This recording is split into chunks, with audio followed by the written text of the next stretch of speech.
IV catheter placement demo video. For placing an IV catheter, we need to make sure that our patient is clipped and prepped. So I have an alcohol swab here, but that's not sufficient. So different than phlebotomy, we need to make sure that we prep that area. So we're going to pretend this has been clipped and prepped appropriately, better than just that. And then we have our catheters, tape, and our injection cap. So we'll grab the appropriate size catheter. Remember, we can only use a catheter once, and if we're not successful, then we get a new one. First thing we always do on every new catheter is we rotate the catheter 360 degrees on that stylet or on that needle. And then we clip it back into place. Bevel is up.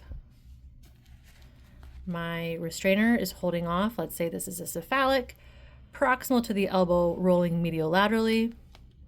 I can see my cephalic vein.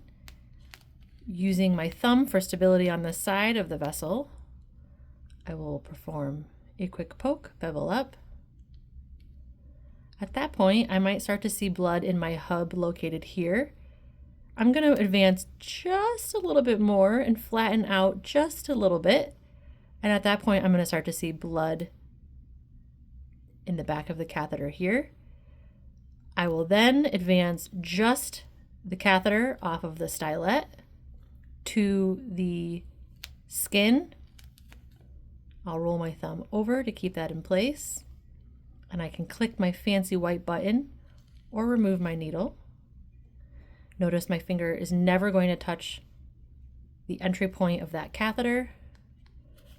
I should have gotten my cap ready before, but I'll go ahead and get my cap ready.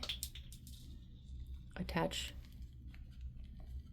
my injection cap to my catheter, and at that time, I can go ahead and tape my catheter in place.